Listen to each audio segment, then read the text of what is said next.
Michael Hoffmann-Hervé, bonjour. Bonjour. Vous êtes le directeur général délégué en charge des ressources humaines chez Randstad. Comment se compose le panel de services que vous proposez aux entreprises? Alors le groupe Randstad est le deuxième acteur mondial de services en ressources humaines auprès des entreprises. C'est un groupe qui est particulièrement connu en France sur son activité de travail temporaire, mais qui est aussi particulièrement développé à l'international sur l'ensemble des services RH aux entreprises, en commençant par le recrutement et en allant jusqu'à l'outsourcing de certains services RH.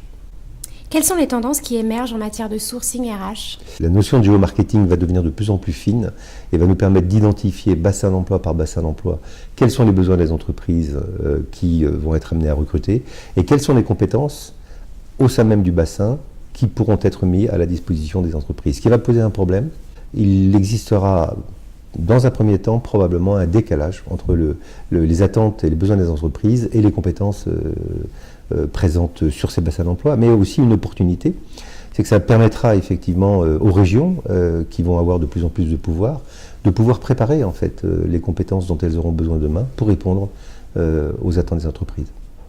Prévoyez-vous de lancer de nouveaux services en 2015? Alors, très clairement, notre objectif est de nous diversifier dans le conseil RH.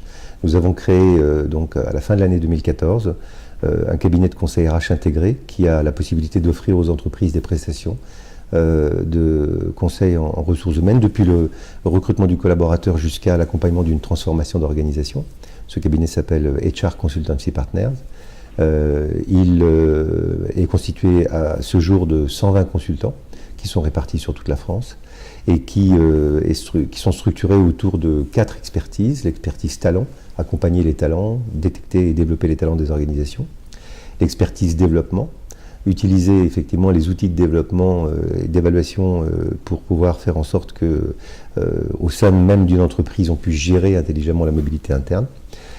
Une troisième expertise, c'est l'expertise transformation, où on accompagne donc les organisations dans leur transformation, à la fois structurelle et humaine. Et la quatrième expertise, c'est l'expertise vie au travail. Quelles sont vos ambitions pour les 5 années à venir?